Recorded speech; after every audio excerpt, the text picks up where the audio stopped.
नमस्कार दोस्तों, आप सभी का स्वागत है हमारे YouTube प्लेटफॉर्म पे। जैसा कि आप सभी देख पा रहे हैं, आज हम लेवल 2 का एग्ज़ाम डिस्कस करने जा रहे हैं 2022 में, जिसमें हम क्या करेंगे, CDP के सभी 30 क्वेश्चंस को आज ही हम इस वीडियो के अंदर डिस्कस करेंगे और सारे नए पॉइंट्स को देखेंगे कि जो 2022 में लेवल 2 के अंदर रिपीट हुए, और इसी से आपका जो आने वाला एग्ज़ाम है 2025 और भी अच्छे तरीके से प्रिपेयर हो जाएगा, बहुत बढ़िया रिवीजन हो जाएगी। और जितने भी व्यूअर्स हैं, जितने भी लिसनर्स हैं, हमारे श्रोता हैं जो सुन रहे हैं, देख पा रहे हैं सारे पॉइंट्स को, हमने पूरा प्लेलिस्ट अपडेट कर दिया है। उसमें मैंने बहुत सारे क्वेश्चंस की प्रैक्टिस करवाई है ऑलरेडी एचटेट के लिए। सारे एग्ज़ाम ओरिएंटेड ही हैं, ऐसा कोई भी क्वेश्चन नहीं है कि सिर्फ वीडियो के लिए दिया गया है। हर एक वर्ड जो मैंने आपके साथ शेयर किया कि एक कीवर्ड होता है, एक शब्द होता है जिसको आपने पहचानना है। और मार्क माई वर्ड्स, आज 22 जुलाई है, आज वाले से 7 दिन हमारे पास बचे हैं पूरी फुल रिवीजन के लिए। तो जो आपसे प्रॉमिस किया हुआ कि 300 क्वेश्चन प्लस कर देंगे, बिल्कुल कर देंगे। हाँ जी, आगे शुरू करते हैं जी हमारी पूरी कार्रवाई को। और उसके साथ साथ ही इसी के क्वेश्चन, जैसे कुछ बच्चों ने कहा कि सर PDF, तो PDF के लिए हमारा जो व्हाट्सएप के अंदर चैनल है वो भी CDP डिकोड ही है, स्मॉल में है CDP डिकोड, ठीक है जी। टेलीग्राम पर भी CDP डिकोड ही है, वहां पर आप ज्वाइन कर लीजिएगा। वहां पर आपको क्या मिल जाएगा, इन PDFs का असेस मिल जाएगा, कोई ऐसी बात नहीं है, ठीक है जी। CDP डिकोड, वैसे मैंने सारी आंसर की वगैरह डाल दिया। चलिए जी, पहला क्वेश्चन, बहुत बार हमने इसको डिस्कस किया है, बताया भी है। अभी प्रेरणा की आवश्यकता अनुक्रम सिद्धांत का प्रतिपादन किसने किया? नीड हायरार्की थ्योरी, ये भी इंपॉर्टेंट क्वेश्चन है। मैस्लोज नीड हायरार्की थ्योरी बहुत अलग अलग एग्जाम में पूछा भी गया है, और इसका हमने शॉर्टकट भी बहुत अच्छे से बनाया था। अगर आपको अच्छे से याद हो, SELSP, यानी कि सेल सेलिंग प्राइस, थोड़ा सा यहाँ लिखा नहीं जा रहा, बाहर चला गया, SELSP, सेल सेलिंग प्राइस, यानी कि ये सेल्फ एक्चुअलाइजेशन नीड हो गया, एस्टीम नीड हो गया। और यहाँ पर जो हमारे पास L है, लव बिलोंगिंगनेस हो जाता है यहाँ पर, अगर आप देख पा रहे हैं, ये लव बिलोंगिंगनेस हो गया। फिर ये दोबारा सिक्योरिटी हो गया और फिजियोलॉजिकल नीड्स हो गया। कई बार आपको क्रम वाइज भी पूछा जा सकता है कि इसका ऊपर वाला ऑर्डर क्या है, नीचे वाला ऑर्डर क्या है। हम आपको एग्जाम की एसेंस ही बताते हैं कि एग्जामिनर कैसे सोचता है। हाँ जी, निम्नलिखित में कौन सी व्यक्तित्व आंकलन की प्रक्षेपी विधि नहीं है? कौन सा पर्सनैलिटी असेसमेंट टेस्ट नहीं है? देखो, वर्ड एसोसिएशन से भी पता चल जाता है, सेंटेंस से भी हमने कुछ एक्सप्रेस किया, वहां से भी, शब्द सहचार्य से भी, वाक्य से भी, वर्णन गति से, लेकिन समाज मिति से, सोशियोमेट्री से हम नहीं पता कर सकते कि उसका पर्सनैलिटी असेसमेंट क्या है, कि कैसा पर्सनैलिटी है पर्सन सामने से। निम्नलिखित में कौन सा एक बराहा अभिप्रेरक नहीं है? काफी बार रिपीट हो गया, 2023 में भी रिपीट हुआ कि एक्सट्रिंसिक और इंट्रिंसिक मोटिवेशन दोनों की बात कर रहे हैं। हमने पहले भी करी है। नॉट, अब बाहर वाला पूछा है, ट्रॉफी के लिए प्रतिस्पर्धा, वेतन है, आत्मसंतुष्टि। अब आत्मसंतुष्टि है तो यहीं पे रुक जाना चाहिए। ये हमारा इसका कितना आंसर आ गया जी?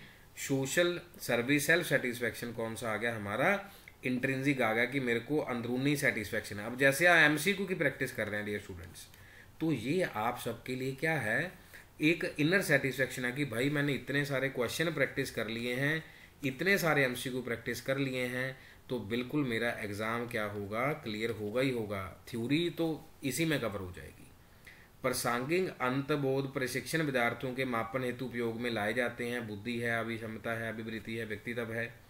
थीमेटिक एप्रिसिएशन टेस्ट किसके लिए? इंटेलिजेंस है, एप्टीट्यूड एटीट्यूड है, या फिर पर्सनैलिटी है। तो आप ये देखिए, जो टैट, कई बार टैट भी लिखा होता, जरूरी नहीं है कि पूरा यही लिखा हो, ये मोटिवेशन वाला चैप्टर ही है। तो पर्सनैलिटी जो टेस्ट है उसके लिए इसको यूज किया जाता है, कि एक थीम दे दिया जाता है। जैसे हमारी क्लास का थीम है शुरू से कि CDP डिकोड है, और हम CDP को फुल मार्क्स लेके आएंगे। हाँ जी, कौन सा कथन समायोजन के संदर्भ में सही नहीं है? कि कोई एडजस्ट नहीं कर पाए उसके मुकाबले कौन सी स्टेटमेंट नहीं है?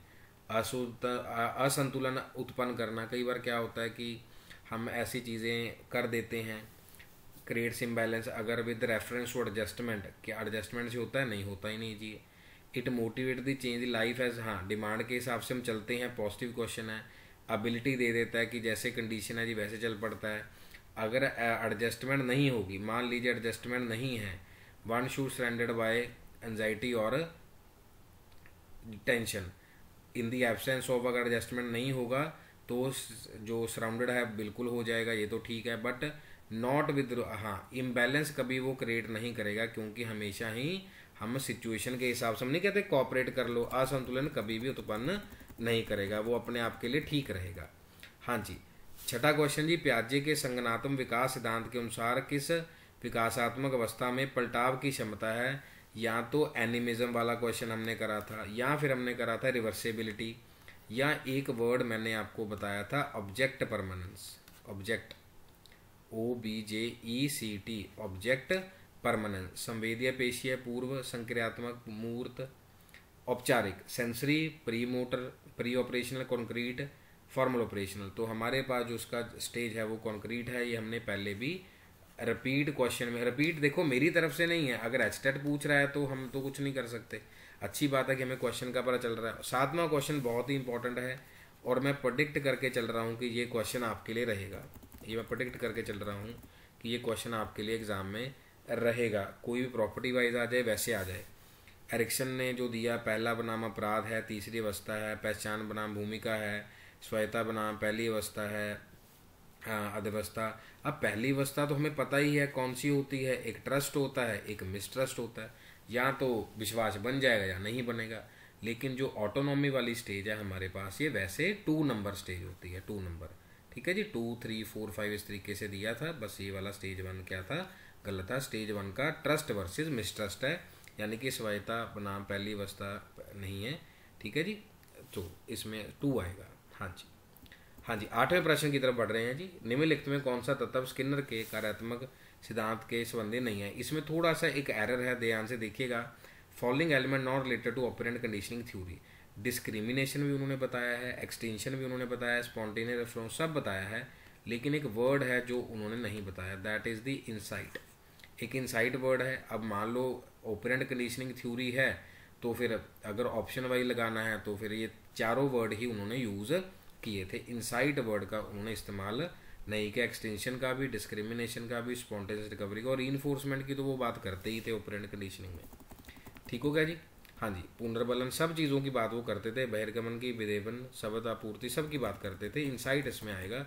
कई बार क्वेश्चन चैलेंज हो जाता है, जैसे हमारे एक स्टूडेंट को भी मैंने बताया था, वो भी ठीक कह रहे थे, लेकिन अब कई बार क्वेश्चन रॉन्ग हो सकता है उसमें।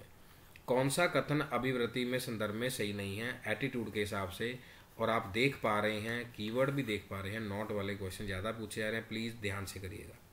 अभिवृत्ति में अभिप्रेरणा, प्रभाव, बोधापादक विशेषता पाई जाती है। अभिवृत्ति पूर्ण सकारात्मक से पूर्णत नकारात्मक हो सकती है कि नेगेटिविटी हो जी। अभिवृत्ति में व्यक्ति वस्तु संबंध पाया जाता है। अभिवृत्ति जन्मजात में अर्जित दोनों ही होती हैं। एटीट्यूड के मोटिवेशनल अफेक्टिव करेक्टरिस्टिक्स हैं। Attitude can range strongly positive to strongly negative, have a subject relationship, innate and acquired both. अगर आप देखें एटीट्यूड कभी भी अंदरूनी नहीं होता, ना ही एक्वायर किया, वो बन जाता, दोनों चीज़ें नहीं हो सकती, दोनों नहीं हो सकती। मोटिवेशनल भी है, ठीक है जी, अभिप्रेरणा है जी, सकारात्मक है जी, पॉजिटिव है, व्यक्ति वस्तु संबंध होता है, लेकिन जन्मजात कोई चीज़ें हैं पहले बदल भी सकती हैं, दोनों हो सकती हैं, ठीक है जी, नॉट करेक्ट है। हाँ जी, उसके बाद हम आगे बढ़ रहे हैं जी 10th क्वेश्चन की तरफ। निम्नलिखित में कौन सा कथन बच्चों के विकास के बारे में सही है? ग्रोथ एंड डेवलपमेंट के बारे में हमेशा ही पूछा जाता है और हम दूर से ही देख के पता कर पा रहे हैं कि ये संचयी प्रक्रिया है, एक उत्पाद तो नहीं कह सकते। ओनली वर्ड ध्यान से देखिएगा, जब भी एग्जाम CDP का होता है ओनली वैसे नेगेटिव वर्ड ही होता है, रैंडम भी नेगेटिव वर्ड है। नॉट वाला तो पता ही है, यानी कि नॉट वाला अगर क्वेश्चन नहीं पूछा, सही वाला पूछा तो देख ले, नॉट वाला छोड़ दो, अगर ऊपर नॉट वाला पूछा नीचे हाँ वाला चूज कर लो। इस तरीके से होता है। पहले 10 क्वेश्चन कंप्लीट कर चुके हैं, 30 के 30 आज ही कंप्लीट करेंगे, अभी ही कंप्लीट करेंगे। Cattell's culture free test of intelligence इस टाइप ऑफ, इंडिविजुअल है, ग्रुप वर्बल है, नॉन वर्बल है। एक ऐसा इंटेलिजेंस का भी आया था कैटल का। संस्कृति मुक्ति बुद्धि परीक्षण क्या है? व्यक्तिगत है जी, सामूहिक, अशाब्दिक, शाब्दिक। तो हमारे पास जो इसका राइट आंसर है वो कौन सा है जी? नॉन वर्बल है, नॉन वर्बल अशाब्दिक परीक्षण की वो बात करते जो कैटल्स व्यू है। निम्नलिखित में कौन सी सृजनात्मकता की विशेषता नहीं है? मौलिकता, लोचशीलता, अनमयता, धारा प्रवाहिता। Not a characteristics of creativity. Originality है, फ्लेक्सिबिलिटी है, रिजिडिटी है एंड फ्लुएंसी है। ठीक है जी। ओरिजिनलिटी है, फ्लेक्सिबिलिटी, अब दो ये तो ये भी पॉजिटिव है, ये भी पॉजिटिव है, ये भी। अब क्रिएटिविटी कर रहे हैं आप, नहीं पूछा गया है कि हम कभी भी उसमें ज़्यादा ठोस नहीं हो सकते। 2-3 वर्ड और लिख लीजिए। इसमें एक वर्ड होता है कन्फर्मिटी, अगर नहीं वाला ऑप्शन आते तो ये वाला भी हो सकता है, कन्फर्मिटी, ठीक है जी। और एक डिपेंडेंस वर्ड होता है, एक वर्ड होता है डिपेंडेंस, DEPN, डिपेंडेंस, ठीक है जी। हाँ जी। निम्नलिखित में कौन सा कारक शिक्षण अधिगम प्रक्रिया को प्रभावित नहीं करता? Which of following factor does not affect the teaching learning process? कौन सा नहीं इफेक्ट करेगा? पता ही है। क्या शिक्षण का शिक्षण कौशल, ठीक है जी। मेंटल हेल्थ भी सही होनी चाहिए, बिल्कुल सब्जेक्ट का पूरा ज्ञान होना चाहिए। हाँ, फिजिकल अपीयरेंस से कोई चीज़ मैटर नहीं करती। आजकल यूट्यूब में, शॉर्ट्स में और सब जगह बच्चे देख लेते हैं, कार से आया, साइकिल से आया, कैसे आया। हमें टीचर के स्किल, हेल्थ और सब्जेक्ट नॉलेज की परवाह करनी चाहिए। ऐसे एक मूवी भी है, जैसे गीता मैडम करके मूवी है, साउथ की मूवी है, काफ़ी अच्छी मूवी है, बहुत बढ़िया उदाहरण उन्होंने दिया है। वृद्धि बच्चों में किस प्रकार के परिवर्तन लाती है? जो ग्रोथ है बच्चों के अंदर, क्या चेंजेस आएगा? स्ट्रक्चर है, फंक्शनल है, हमें पता है सेफलोकोडल, प्रोक्सिडोमोस्टल और भी बहुत सारे चेंजेस हैं, तो इसलिए क्या होगा? स्ट्रक्चर और फंक्शनल बोथ होगा, या फिर वो सेफलोकोडल और प्रोक्सिडोमोस्टल वाला आएगा। संरचनात्मक और प्रक्रियात्मक दोनों ही आएंगे। कुछ क्वेश्चन, कुछ वर्ड्स क्या हो रहे हैं जी, रिपीट हो रहे हैं और आपको याद भी होने चाहिए। जब देखो, एक हिंट है, पर्ची है, HTET वाले खुद ही कह रहे हैं भाई कि 2022 में ये था और 2023 में ये है, खुद ही क्या कर लेना, याद कर लेना, तो अच्छी बात है हमारे लिए, बट वो याद कर लीजिएगा प्लीज़। त्वरण की बात कर रहे हैं, विशिष्ट बच्चों के लिए। एक्सेलरेशन कौन से बच्चों के लिए है? स्लो लर्नर के लिए नहीं हो सकती, धीमे वाले के लिए, अधिगम असमर्थ के लिए, मंदबुद्धि के लिए नहीं हो सकती। किसके लिए हो सकती है? वो गिफ्टेड के लिए। या फिर ऊपर ये पूछा जा सकता है कि इन तीनों कैटेगरीज में कौन सी चीज़ नहीं हो सकती? एक्सेलरेशन नहीं हो सकता। ओपोजिट करके भी क्वेश्चन पूछा जा सकता है। 10-12 मिनट के अंदर हमने 15 क्वेश्चन खत्म कर लिए हैं, आगे वाले और भी इजी हैं। कार्यात्मक प्रतिबद्धता में अधिगमकर्ता की प्रत्येक यही अनुक्रिया को पुनर्बलित करना किस प्रकार की पुनर्बलन सूची है? Reinforcement schedule to reinforce each correct response. बार बार हम उस चीज़ को रीइंफोर्स कर रहे हैं, बार बार समझा रहे हैं, तो उसको हम क्या कहते हैं? सतत की बात करते हैं, सतत, ठीक है जी। कॉन्टिन्यूस की बात है। जैसे अभी से आपके एग्ज़ाम तक पूरी कोशिश है कि आपको कॉन्टिन्यूस ही सारी चीज़ें करवाई जाएं और ये आपकी रीइंफोर्समेंट हो जाएगी। सर ये तो पक्का ही है, जब एग्ज़ाम आएगा उसको एनालिसिस करेंगे, फिर आप कहेंगे हाँ हाँ बाकी सर ये वही था जो हमने करा हुआ है। विकास जो अनुधैर्य अक्ष सिर से पैर, अभी बात करी, सिर से पैर, सेफलोकोडल, दूसरा प्रोक्सिमेडोस्टल, ये बात हम कर चुके हैं, इसलिए प्लीज़ इसको मोस्ट इम्पॉर्टेंट क्वेश्चन है, याद करके जाइएगा। अगर सब चीज़ें लॉटरी खुलनी हुई तो ये क्वेश्चन भी आएगा। स्पायरल वाला भी करवाएंगे, आगे आएगा। एक प्रकार का बुद्धि परीक्षण, यहाँ प्रश्न कठिनाई स्तर की दृष्टि के से समान होते हैं, किंतु समय तत्व को अधिक महत्व देता है, यानी कि टाइम को ज़्यादा महत्व दिया जाता है। जैसे हम आपको टाइम दिया गया होगा ना, आपको टाइम क्या दिया है? अगर हम इस पहले नंबर पे जाएं, आपके लिए एक्सपेरिमेंट कर रहे हैं, यहाँ देखो टाइम दिया है कि इतना है, 2.5 घंटे का समय है, इतने प्रश्न है, लिखा है ना जी, ये वाला देखो ज़रा, 2.5 घंटे। अगर आपको 5 घंटे देते हैं फिर तो आप कर ही लोगे, सारी कर लोगे। वो एग्ज़ाम में प्रेशर होता है टाइम का। सो टाइम का जो हमारे पास प्रेशर है उसको ही हमने सॉल्व करना है, उसी को हम कहते हैं स्पीड टेस्ट। निम्नलिखित में कौन सी व्यक्तित्व आंकलन की व्यक्तिनिष्ठ विधि नहीं है? Not subjective method of personality. Subjective मतलब फिर वही बात आ गई कि बायसनेस है, तरफदारी है। इंटरव्यू में भी कुछ कर सकता है कि नहीं चलो ये वाला बंदा रख लेते हैं, ऑब्जर्वेशन में ठीक है, अच्छा है। ऑटोबायोग्राफी में भी थोड़ा सा, जैसे हमने कहा कि संजू मूवी आई या और बुक्स लिखी गई, वर्ड एसोसिएशन, अब 3 और 4 में ही हमें क्या करना है? चूज करना है। तो वर्ड एसोसिएशन होंगे, उसमें सब्जेक्टिविटी इन तीनों से बिल्कुल कम ही, थोड़ी सी होती है लेकिन इन तीनों से बिल्कुल ही कम होगी। 1, 2, 3 में ज़्यादा होगी। हाँ जी। मीनल बुद्धि में औसत सृजनात्मक निम्न संयोजन में उच्च स्तरीय यह उदाहरण है। मीनल इज एवरेज इंटेलिजेंस, लेकिन क्रिएटिविटी कम है, लेकिन अपने आप में बहुत बड़ा एडजस्टमेंट लेवल है। आपको बताया था हमने कि क्या अंत वैयक्तिक है, अंत व्यक्तिगत है, अवलोकनीय है, अपेक्षित है। हमेशा याद रखें, जब अपने साथ बात कर रहे हैं वो इंट्रा इंडिविजुअल डिफरेंस की बात कर रहे हैं, अंत व्यक्तिगत की वो बात कर रहे हैं। जब इंटर होता है दूसरों के लिए, ओके। हाँ जी, 21वें प्रश्न की तरफ चल रहे हैं। ब्रूनर ने बालकों के संज्ञानात्मक विकास हेतु किस प्रकार के पाठ्यक्रम का अनुगमन का सुझाव दिया है? कौन सा पाठ्यक्रम दिया है? ब्रूनर ने सजेस्ट किया है बच्चों की कॉग्निटिव डेवलपमेंट के लिए, तो इन्होंने स्पायरल के बारे में कहा है। वैसे तो 10 टाइप से मिनिमम होते हैं करिकुलम के, जो पाठ्यक्रम होता है 10 प्रकार का होता है, लेकिन यहाँ पर इन्होंने स्पायरल की बात करी। प्लीज़ उसको पढ़ लीजिएगा, अगर दिक्कत हुई परेशानी हुई बता दीजिएगा, हम नोट्स भेज देंगे। नोट्स आपको बताया है जो CDP डिकोड से ही हमारा व्हाट्सएप है, इसी से हमारा टेलीग्राम है। बाकी सब आप बहुत अच्छे से देख ही पा रहे हैं, हम बहुत ज़बरदस्त तरीके से ब्लेसिंग आपको कि आप पेपर क्लियर कर पाए। विकास के सामाजिक सांस्कृतिक सिद्धांत को किसने विकसित किया? Socio culture theory of development. अब सोशो से गड़बड़ नहीं करनी, एरिक्सन का साइको सोशो है, ऐसे वर्ड ध्यान से देखिएगा। कोलबर्ग का सिर्फ मॉरल के रिगार्डिंग है, ये micro meso eco biological system है, बायोलॉजिकल मॉडल की बात करते हैं। एक ही बंदे बच गए हमारे पास, वेगोस्की का सिद्धांत है। ये भी पूरा पेट क्वेश्चन है। हाँ जी, वह मनोरचना क्या कहलाती है जिसके द्वारा बालक स्वयं के अहम को किसी अन्य व्यक्ति के अनुरूप परिवर्तित करने का प्रयास करता है? तदामीकरण, युक्तिकरण, मार्गांतीकरण, प्रक्षेपण। मैकेनिज्म कॉल्ड व child try to change his own ego to that of someone else. यहाँ पर वो क्या करेगा, उस बात को क्या करेगा, आइडेंटिफाई करेगा, तदामीकरण करेगा कि चलो भाई कर लेते हैं, ऐसा गड़बड़ हो जाएगी। ठीक है जी, क्लियर होगी ये वाली बात। हाँ जी, आगे की तरफ बढ़ रहे हैं। निम्नलिखित में कौन सा घटक गिलफोर्ड के वृद्धि संरचना मॉडल का अंश नहीं है? कौन सा गिलफोर्ड का स्ट्रक्चर नहीं है? आपको उस दिन भी बताया था, ये हमने प्रैक्टिस भी करा है क्वेश्चन में, 2023 में भी करा है, थ्योरी में भी करा है, जो हमने आपको हिंदी में पढ़ाई है। इंग्लिश वाले बच्चों ने कहा नहीं तो उनको ही पढ़ा देते। ऑपरेशन हमारे लिए ठीक है, कोई ऐसा इशू नहीं है उसमें।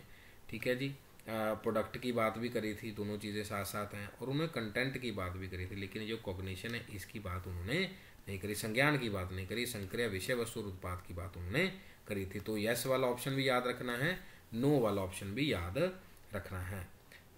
बुद्धि के त्रितंत्रीय सिद्धांत का प्रतिपादन किसने किया? लो जी, आ गया ट्रियार्किक आ गया जी। और अब बताया था कि गार्डनर के अगेंस्ट कौन थे जी? स्टर्नबर्ग थे। तो बनाया किसने जी इसको? रॉबर्ट स्टर्नबर्ग ने बनाया, हॉवर्ड गार्डनर के ये अगेंस्ट थे। हाँ जी, ब्रॉनफेनबर्नर के जैव पारिस्थितिकी मॉडल सिद्धांत में परिवार और विद्यालय कहाँ पर आता है? फैमिली, स्कूल या फिर सोशलाइजेशन का हमने पूरा चैप्टर स्टडी किया है। तो मैक्रो, माइक्रो, एक्सोक्रोम, जो हमारे पास क्रोमो सिस्टम है, तो हमारे पास ये सारे सिस्टम की एग्जांपल प्लीज़ आपने करके जानी है, लेकिन हमारे पास ये क्या है, आंसर माइक्रो सिस्टम। इसको भी हम प्रेडिक्ट करके चल रहे हैं कि आपके एग्जाम में रहेगा। तीनों एग्जाम पढ़ा दिया आपको, लेवल 1, लेवल 2, लेवल 3, तो तीनों में कहीं पर भी आ सकता है। CDP तो कहीं भी आ सकती है, उसके लिए कुछ सिलेबस नहीं है, वो बस चाहते हैं कि बस टीचर ज़बरदस्त होना चाहिए। कौन सा युग्म सही नहीं है? पियाजेट ने क्या ये दिया था? बेंडूरा समाजी की बात करते थे, एरिक्सन क्या मनोसमाजी की बात करते क्या? देखो पहले ऊपर कुछ और था, अब यहाँ पर डिफरेंट तरीके से पूछा गया है। अब यहाँ पर अगर हम देखें, वाइगोस्की ने अभी हम बात करके आए हैं, इसका लो आंसर लो।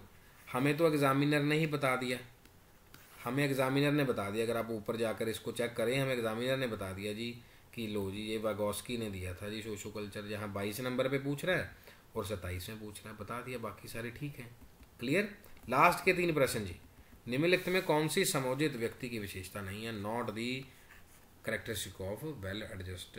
कि कोई ऐसे हम कह रहे हैं कि भाई क्षमताओं को जागरूकता करना, स्वयं से सम्मान करना, संतुलित आकांक्षाएं हैं, लेकिन हम अपने बिहेवियर में रिजिडिटी नहीं ला सकते, अनमयता नहीं ला सकते। क्लियर हो गया जी। हाँ जी, मानसिक स्वास्थ्य संपूर्ण व्यक्तित्व का पूर्ण और सामंजस्यपूर्ण कार्य है। किसने ये बात कही है? Mental health is the full and harmonious functioning of the whole personality. तो इसको किसने कहा जी? हेडफील्ड ने ये बात कही है। लास्ट क्वेश्चन जी आज की सीरीज का, आज की क्लास का। निम्नलिखित मनोवैज्ञानिकों से कौन सा गेस्टाल्ट बात से संबंधित नहीं है? सो कोलर ने भी इसकी बात करी, कॉफका ने भी बात करी, वर्देमर ने भी बात करी। इनका थोड़ा, जैसे मान लो अगर मैं ये कहूँ कि इन्होंने 80% बात कही, तो इन्होंने 70% कही, लेकिन यहाँ पर इन्होंने 60% कही, लेकिन इन्होंने तो 1% इसमें से इन्होंने बताया। और यहाँ पर इन्होंने बिल्कुल ही बात इसके अगेंस्ट से, गेस्टाल्टिज्म के। और गेस्टाल्ट क्या था? होल टू पार्ट के बारे में थ्योरी थी। जैसे आपको स्क्रीन नज़र आ रही है, हो सकता है ये वाला लेवल 2 बाद में नज़र आए। तो ये सारी चीज़ें हैं। तो आप सभी का जुड़ने के लिए बहुत बहुत धन्यवाद जी। अगर PDF की ज़रूरत हुई तो प्लीज़ आप CDP डिकोड को एक बार चेक कर लीजिएगा व्हाट्सएप पे और टेलीग्राम पे। आप सभी का जुड़ने के लिए बहुत बहुत धन्यवाद, और हमारी सीरीज़ में बने रहिए और प्ले लिस्ट को अच्छे से चेक कर लीजिए। कोई डाउट होगा तो आप कमेंट करके बता सकते हैं। आप सभी का दिन शुभ रहे। आप अपने माता पिता का ख्याल रखें और तैयारी को बहुत अच्छे से करें। Thank you so very much. God bless you all.